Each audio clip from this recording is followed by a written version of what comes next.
The sun crawled low across the horizon, spilling gold and crimson over the vast sweep of desert.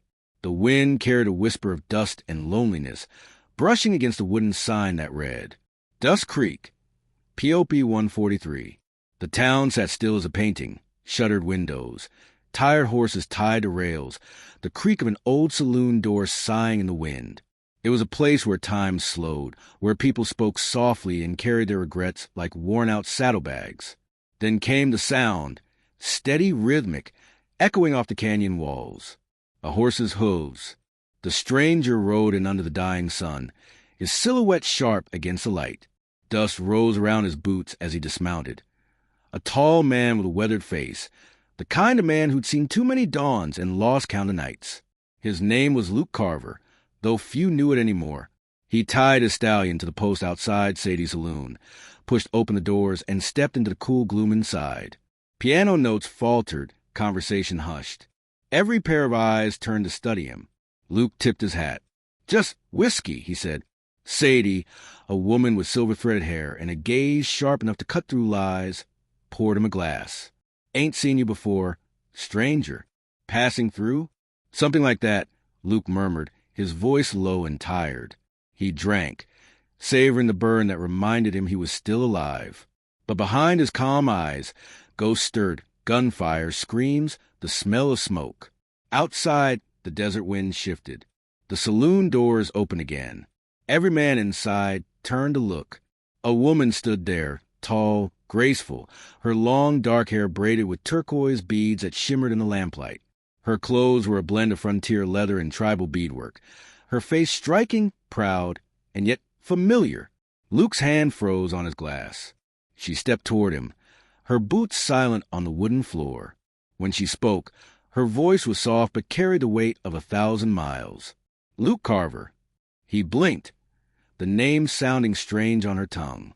You don't remember me, she said, studying his face. But I never forgot you. Luke frowned. Ma'am, I think you got me mixed up with someone else. Her eyes glimmered, not with anger, but with something deeper. No, I could never forget the man who saved my tribe. The room fell silent. The piano stopped. Luke stared at her, his pulse steady but his chest tightening. Save her tribe? He'd done a lot of things in his life, some good, most bad, but saving anyone wasn't one he recalled. She turned and walked away before he could answer, her figure slipping into the evening light beyond the doors. Luke set down his drink, the glass trembling slightly in his hand. Sadie leaned closer. That was Naya, Apache woman. Comes into town once a season, trades goods, never stays long. Don't know much about her, but rumor says she's the daughter of a chieftain from the Painted Mesa tribe. Painted Mesa? Luke repeated under his breath. The name sparked a flicker of memory. A battlefield, flames, a child's cry echoing through the night. He pushed the thought away and left the saloon. Outside, the stars had begun to bloom across the desert sky. He spotted Naya mounting her horse near the edge of town. Hey, he called out. She stopped, turning slightly, her braid catching the moonlight. What did you mean, save your tribe? Her expression softened.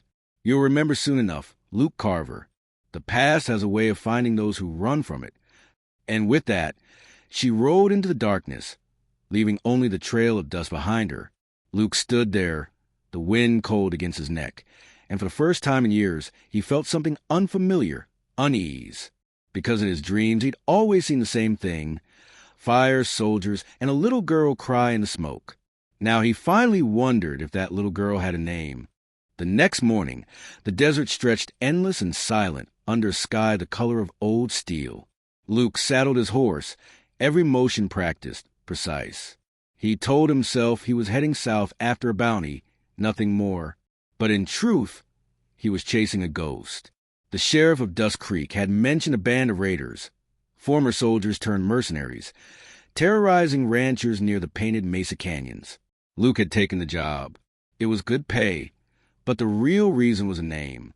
That woman, Naya, she said, Painted Mesa, like it meant something to both of them.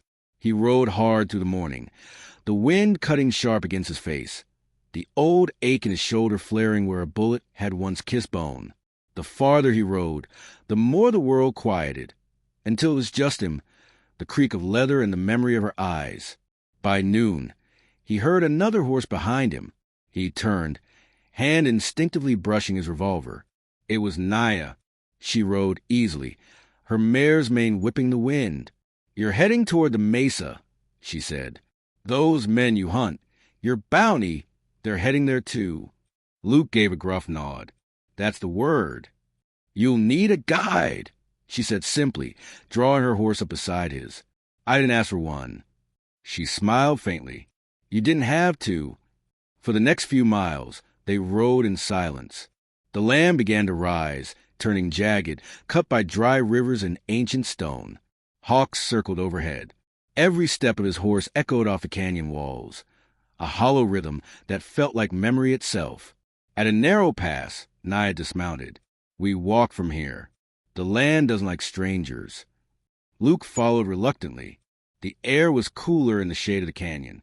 Strange symbols were carved into the red rock, spiral suns and faces long forgotten.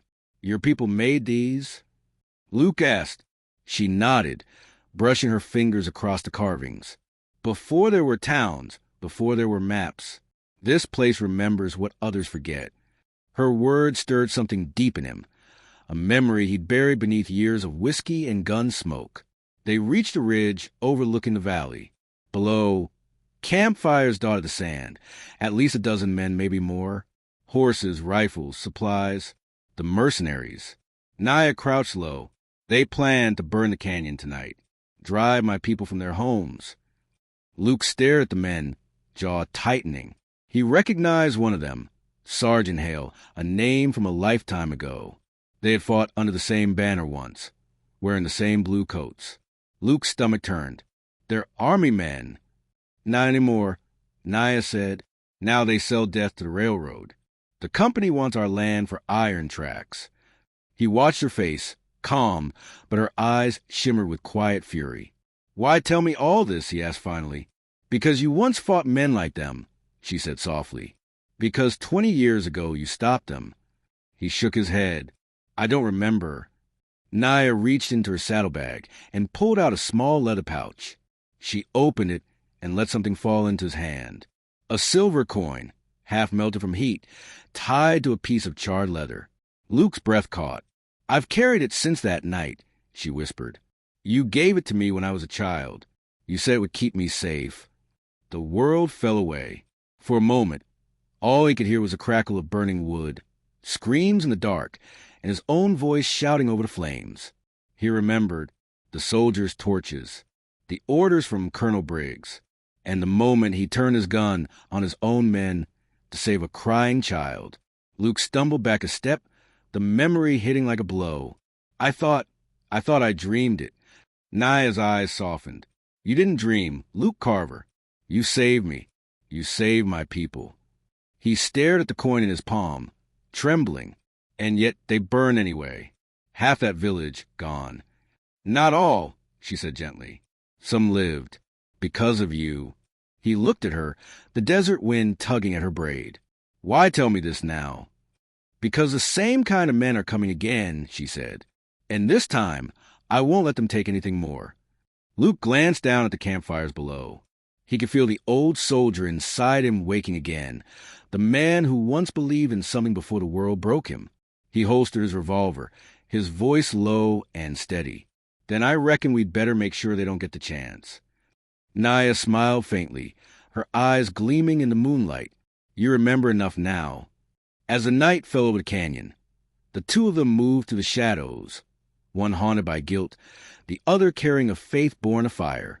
And though neither said aloud, both knew what awaited them before dawn would decide whether Luke Carver's redemption would live or die with the rising sun. Dawn came blood-red over the painted mesa. The sky glowed like fire on the canyon walls, streaked with dust and smoke from distant campfires. Luke Carver stood on the ridge, his rifle slung over one shoulder, watching the mercenary camp stir below. He hadn't slept. Every time he closed his eyes, he saw that old night again, the torches, the screaming, the moment his bullet found a brother in arms. The price of that choice had been 20 years of exile. Now the same evil had returned wearing new coats, and he was done running. Naya approached silently, her braids swaying against her shoulder. "My warriors are ready," she said. "We've hidden along the canyon walls. When the wagons enter the pass, we'll strike." Luke nodded, adjusting the revolver at his hip. "You sure about this? Once the shooting starts, there's no stopping it." Her eyes were steady. "They're coming to take our land. Luke, you taught me long ago, some things are worth dying for." He exhaled slowly. "Then we make 'em earn every inch." Together, they moved down the slope, using the rocks for cover. Luke set his traps with precision, old soldier tricks he'd hoped never to use again. Buried charges, tripwire flares, ambush points carved into stone. By the time the sun rose full, the canyon shimmered with heat. From afar came the sound of horses, the mercenary column approaching. Luke checked his revolver again. 6 bullets. He always believed 6 was enough if a man aimed true. The first wagon entered the canyon. Then the second. Men shouted orders, unaware that death rode above them in silence. A hawk screamed overhead, Naya's signal, and the desert exploded. Gunfire cracked like thunder. Arrows streaked down from the cliffs, striking men off their horses. Luke fired from behind a boulder, each shot clean, measured, final. Dynamite erupted along the ridge, collapsing stone and dust onto wagons. Chaos, shouting, fire. Luke moved through it like a ghost, his long coat whipping behind him. He saw Sergeant Hale fall with an arrow through his chest, and part of him felt a grim satisfaction. But as the smoke cleared, a voice rang out over the roar of battle, a voice he hadn't heard in 20 years. "Carver." Luke froze. He turned toward the sound. A tall man on horseback rode through the haze, wearing an officer's coat now black with dust and blood. His face was older, lined, but unmistakable. "Colonel Briggs. Didn't think I'd find you out here, boy," Briggs called, dismounting. "Still playing hero for the savages, huh?" Luke's hand clenched around his revolver. "Didn't think you'd crawl out from under the grave I left you." Briggs laughed, a hard, cruel sound. "You always were sentimental. That night, you cost me half my company. I told the world you deserted. Should have just put a bullet in you then." He drew his pistol. "Guess I'll finish the job now." Luke stepped forward, eyes cold, voice steady. "You burned women and children, Briggs. I turned my gun on you because you lost your soul."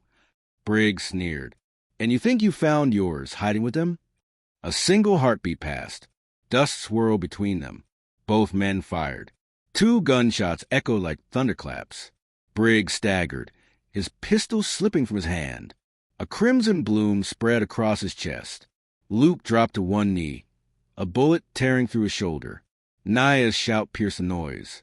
She ran through the smoke, dropping beside him, pressing a hand against his wound. "Luke!" He gritted his teeth, blood seeping between his fingers. "I'm fine. Get the others, keep the line." But she shook her head. "No, you can't die now. Not after you remembered who you are." He looked at her, eyes glassy but fierce. "I ain't dying, Naya, not till this place is safe." She turned back toward the battlefield, her voice ringing out in Apache. Warriors surged forward, driving the last of the mercenaries out of the canyon. By noon it was over. Smoke hung heavy in the air. The ground was littered with the wreckage of wagons and the dead. Ravens circled overhead. Luke leaned against a boulder, his body trembling. His hat lay beside him in the dust. Naya knelt beside him, her hand stained with his blood. He managed a weak grin. "Told you I'd remember." She smiled through tears. "You always did keep your word." The wind picked up, scattering ash into sky. For a long time, neither of them spoke. Only the crackle of dying fires and the whisper of the canyon filled the silence. At last, Naya said softly, "You saved us again." Luke closed his eyes, a faint smile touching his lips. Maybe this time it'll stay saved. The wind had changed. It no longer carried the stench of smoke and gunpowder, but the faint sweetness of sage and rain. The canyon, once echoing with gunfire, lay silent beneath the morning sun. Luke Carver sat beside the dying embers of the campfire, his arm bandaged tight and his hat pulled low. His face was pale, but his eyes, those cold, steel-gray eyes, were soft for the first time in years. Across from him, Naya knelt by a shallow grave, placing smooth stones in careful lines. Her people had gathered their fallen, chanting softly in the language of the old ones. The sound rolled through the air like the wind whispering through the bones of the earth. Luke watched her. She moved with a quiet grace that seemed untouched by war. There was strength in her stillness. The kind of man could spend a lifetime trying to understand. When she was done, she rose and walked toward him. "The council thanks you," she said gently. "They want you to stay here. Rest. Heal." Luke looked out toward the horizon, the endless stretch of red rock and sky. "I don't belong here," he murmured. "Never did." She knelt beside him, her gaze steady. "You say that like it's a sin to find peace." He chuckled dryly, wincing from the pain in his shoulder. "Peace and me, we never got along much." For a while, neither spoke. The sun climbed higher, painting the cliffs in molten gold. The last of the smoke drifted away, leaving only the clean scent of rain on dust. Finally, Naya reached into her pouch and pulled out the silver coin, the one he'd given her so long ago. It gleamed faintly in her palm. "You said this would keep me safe," she whispered. "You were right." He smiled faintly. "Guess it did its job." She shook her head. "No, Luke, you did." Her words lingered in the air. Luke stared at the coin, remembering the night he'd pressed it into a child's hand, remembering the fear, the fire, and the desperate promise he'd made to a little girl he thought he'd never see again. He swallowed hard. "I spent years thinking that night was my sin. Turns out maybe it was my salvation." Naya's eyes glimmered in the morning light. "You saved more than my tribe that night. You saved the part of yourself you thought was gone." He looked at her for a long moment, then nodded slowly. "Maybe you're right." For the first time in 2 decades, Luke felt something deep inside him ease, like a wound finally closing. Weeks passed. The railroad never came back. Word spread that Colonel Briggs had fallen, and with him, the company's claim to the canyon. Dust Creek grew quiet again, but a legend of that battle spread across the frontier. They said a ghost of a cowboy fought alongside the Apache that day. Some claimed he was an outlaw. Others swore he was a guardian spirit sent by the desert itself. Only Naya knew the truth. Luke Carver stayed among her people while his wound healed. He helped rebuild what had been lost, raising tents, tending horses, teaching the young ones how to shoot straight, but fair. At first, the tribe eyed him with suspicion. But soon, they saw not a soldier, not a killer, but a man who had laid down his gun and found his soul again. Sometimes at dusk, he'd ride alone to the high ridge overlooking the painted mesa. From there, the world stretched forever, a sea of stone and sunlight. Naya would find him there often, sitting quietly with his hat tilted low, watching the sun melt into the horizon. "You always sit out here alone," she said one evening, climbing up beside him. "What do you think about?" He smiled faintly. "Mostly about how the world keeps turning, even after we've done our worst to it." She sat close enough that their shoulders touched. "Maybe that's the point. The world forgives what we can't." He turned to her. Her eyes reflected the dying light, warm, steady, alive. "I don't deserve forgiveness," he said softly. "Maybe not," she whispered, "but you've earned peace." The silence between them was tender, filled with unspoken truths. The air smelled of mesquite and rain. Far below, the campfires of her tribe flickered like stars. Luke reached out, his rough hand brushing hers. "You never forgot me," he said quietly. She smiled. "How could I? You were the first man who showed me mercy in a world that had none." He looked away, his throat tight. "And you were the one who reminded me what mercy felt like." For a long time, they sat that way, 2 souls scarred by the same fire, bound by something stronger than fate. When the sun finally dipped below the canyon, Luke stood and pulled his hat low over his eyes. "Come on," he said softly. "Let's head home." Naya rose beside him. "Home," she echoed. "You finally said it." Years later, travelers passing through Dust Creek still told stories. They spoke of an old cowboy who rode the high ridges at dusk, his coat flapping in the wind, his rifle across his saddle. They said he guarded the canyon from any who sought to harm it.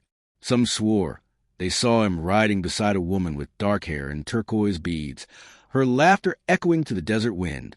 Others said he was long dead, buried under the red earth he once defended. But every sunset, when the mesa turned gold and the sky burned crimson, the people of the painted mesa would look to the ridges and smile, because there, silhouetted against the dying light, was the outline of a cowboy and a woman, side by side, watching over their land. Luke Carver never left the painted mesa, and the girl he once saved never forgot the man who saved her tribe